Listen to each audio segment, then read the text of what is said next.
Hey, what's going on, guys? It's your boy, the Black Phantom HD, coming at you with another comic book haul.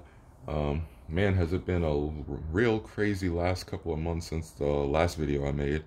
I know a lot of what's going on in the world. I know a lot of people have been having issues going on with the whole protest and everything.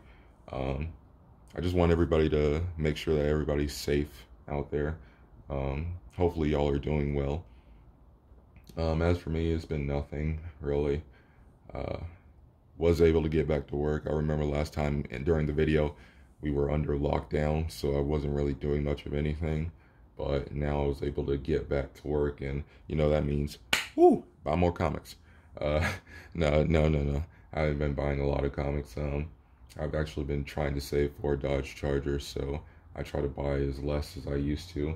Um, a little bit. By this haul, you might think I spent a lot of money on stuff, but in reality, I really kind of didn't. Um, I did buy a little bit more than what I do have in this haul. I did sell a few things. I know I had a Captain America 110 that I recently sold, so unfortunately I wasn't able to put that in this haul, which I wish I could have. But yeah, this is The Deadly Hands of Kung Fu. It's going to be a starter book for today. I actually work for an estate sale company, so I actually just got a huge pile of comics that the homeowner had, and this was one of them. He actually had an issue 22 as well, but I told my boss about it and how much it's worth, and I put a price on it and everything, and somebody bought it. They also had a Werewolf by Night 33, not 32, 33. I think the homeowner actually took his 32 with him. But yeah, I went to the sale and this was still left over, so I was like, why not? My coworker gave it to me for like $2, and I might just end up reselling it. I mean, it's in pretty beat up shape. I actually didn't have a bagging board with it.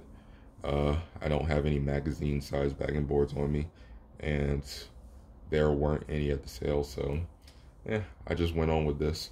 I think this is the first, well, before I take it away, I think this is the first appearance of a character called Jack of Hearts, I believe. He might be in a movie or something, I am not sure. Uh, Excuse me. With that Shang-Chi movie coming up, I would never doubt against it. So, yeah, first, or should I say first full appearance of Jack of Hearts. I mean, I guess 22 is considered the first appearance of Jack of Hearts. Um, Little minor pickup from the comic book store right here. Batman, The Avengers Continues, #1. They didn't have the regular cover. They ran out, so all they have is a sketch cover, and I just went with it. I actually read the first 3 or 4 issues online, and this is actually a continuation of Batman the Animated Series, by the way, which is like one of my favorite cartoons, superhero cartoons, or cartoons in general, let's be honest here. Um, this is a continuation of that, and I really enjoyed the story.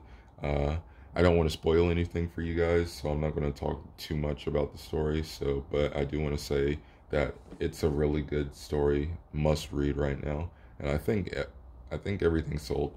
All the regular covers sold out. A little bit of X-Men here, minor key. X-Men 282, the first appearance of Bishop. Nothing too special. Found it for a couple bucks, so decided to pick it up. Whenever I see like a cheap X-Men copy, X-Men 90s book or 80s book, like, I don't know, like the first Bishop or the first Omega Red, I'll instantly buy that if it's like a couple of dollars or so. Another minor key, Detective Comics issue 583, first appearance of the Ventriloquist. Nothing too special about it, like a $10 book. Batman's Rogue Gallery is just unique. It should be worth more. It should be like $20, honestly. Not to overhype it or anything, but Ventriloquist is such a unique villain. Nothing is not done too many times. But yeah, I mean, it is what it is. First appearance of Ventriloquist. I'm trying to go a little bit quicker. I think my last video, the haul was about 20 minutes long or something. I don't want to keep y'all waiting that much, but I do want to say this before I go. it is kind of strange about what's been going on around the world. Kind of just been, with the protest and the whole, I don't want to say his name. I don't want to risk getting a copyright strike or something. But all we can do is pray. Everything's just been weird. It's like a whole movie. I mean, you hear me trying to talk about it, but I can't even explain it correctly. But 2020 has just been like a whole movie. I feel like every single month is playing the Call of Duty Zombies, the Call of Duty Zombies sound or round change sound or something. But anyway, Tales of Suspense number 97. This is the first appearance of Whiplash. He was in the Ironman 2 movie. Probably the most forgettable villain ever in a superhero movie. Well, I can't say that. There have been some pretty bad ones. But yeah, nothing too special. Just the first appearance of Whiplash, Silver Age, Marvel. Nothing too much. Black Lightning number 1, first appearance of Black Lightning. The TV show, I hate this glare. The TV show hasn't been, I actually don't even like the TV show that much. But I do know for a minute this book kind of jumped off in value a little bit. I think at one point it was going for like somewhere between $50 to $70 and higher grade, ungraded higher grades. But now it's dramatically dropped off. But yeah, personally I never really was much of a fan of the show. But hey, first appearance of Black Lightning. Now we're getting on to slightly better stuff. Daredevil 131, first appearance of Bullseye. I actually just sold this actually, but I wanted to make a video and I didn't want to send it out just yet. I was like, oh, let me make a video before I send it out. But yeah, Bullseye is probably the best Daredevil villain in my opinion. Some people say it's a Kingpin. I see Kingpin more of as a Spider-Man villain, to be honest. I like him more as a Spider-Man villain than he is a Daredevil villain. I just don't know why. I just more of a fan of Bullseye. Let's be honest here. I like Deadshot more than I like Bullseye. So yeah, it's just one of those times where I'm like, Marvel copied DC, but DC did it better. DC is better. I don't know why it's hard for me to find my words right now. I've just been kind of talking off script a lot, so I'm like thinking of stuff, but not actually thinking of it before I say it. So I'm like, I don't know. But yeah, it's the first appearance of Bullseye. Little bit of DC Superstars, issue 17, first appearance of Huntress, or first modern age appearance of Huntress. Because if I think there was a Golden Age Huntress. Yeah, there was a Golden Age Huntress. So yeah, first Helena Wayne Huntress. Probably going to go after Helena. Oh man, I can't pronounce the last name of the modern Huntress. But yeah, Huntress is one of my favorite characters in the Justice League cartoon. So instantly became a fan of hers. So yeah, this is good to have. And sorry, I had the hiccups too. That doesn't help either. But yeah, Huntress. With that too, DC Superstars, issue 11. This is the first solo Zatanna story. And let's be honest here, this is a really good cover, honestly. This is probably one of the best covers I've seen from the Bronze Age. Superhero related covers. Let's be honest here, the horror covers throughout those classic eras, Golden Age, Silver Age, and Bronze Age, horror comic covers had the best covers. But as far as superhero covers goes, this was definitely one of them. Like I said before, this is the first solo Zatanna story. Now I'm focused on getting a Hawkman number 4, however much that's gonna be. Hopefully DC just doesn't decide to randomly drop some Zatanna TV show or something so I can actually get it. We all know how that's been the past couple of months. But yeah, Zatanna's been one of those characters that's been slowly growing on me. She has a cool costume, cool name, cool powers, and a cool story. But yeah, and like I said, I love this cover too. And to get this comic for, I think I paid like $20 for it. Not passing up for it. What do we have here? Oh yeah, Mr. Miracle #1. I think in the last video I did a New Gods #1. I had that CGC 8.0. This is a low grade copy of Mr. Miracle #1. I'm gonna eventually get a higher grade, maybe even a slab 8.0 to go with my New Gods #1. But right now I'm just stacking up on New Gods stuff. I've always been a fan of Jack Kirby's New Gods, but I've always passed up on getting them to save them for later, because I knew the New Gods books weren't as expensive as something like, Silver Age Marvel or anything like that. But now with a recent, well, it's not a confirmed announcement, but a rumor of a New Gods movie coming out in 2021 or 2022, something like that. I'm just going to stack up on my New Gods stuff before it's too expensive. I know right now I have Forever People #1 and New Gods #4. Not New Gods, Mr. Miracle #4. And then I'll be done. Oh yeah, New Gods #7 for Steppenwolf. Yeah, that's right. And then I will be done for, the major New Gods keys. I just don't want to pass it off and then a movie gets announced and then, they'll just be like, something like this will go up to like, I don't know, $400, $500 or something like that. So, you know how it is with the whole comic book business. I think recently, what was it, Amazing Spider-Man 210, first appearance of Madam Web, like a $10 comic on an average day, and then all of a sudden it's jumped up to $80 to $100.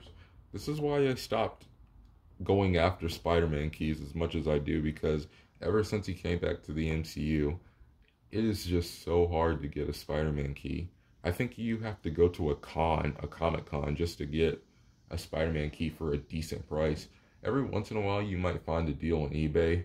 I remember seeing an eBay listing of Amazing Spider-Man #3, the first appearance of Dr. Octopus, at a buy it now price of like $237. When the pandemic first happened, I guess people were scared scared what was going to happen to the economy, so they were selling stuff for cheap. I wish I'd saw that comic. I would have bought that comic in a heartbeat. I guess that goes to show you I should be checking eBay more often to see what kind of deals I can get. But yeah, I didn't want to pass up on this book to, got it at a good deal. Definitely don't want to pass up on it. This is for my Keep collection, because I've been a fan of Mr. Miracle for a while. Justice League cartoon. I've grown a lot on DC heroes because of the, cartoons and everything. That's how I got into comics in the first place. So, yeah, Mr. Miracle #1. One thing that I didn't get about Mr. Miracle while I have this here, one of his power is to escape any trap, but he's also listed as an immortal being. So he can escape any trap, but he's also immortal. How does that work? So what if he doesn't escape a trap? Let's say the trap just goes on him, like, sets off on him. He's immortal. So how can he, can he die? I mean, he'll come back, right? I mean, but yeah, I never understood how that worked. Maybe by immortal they mean eternal lifespan.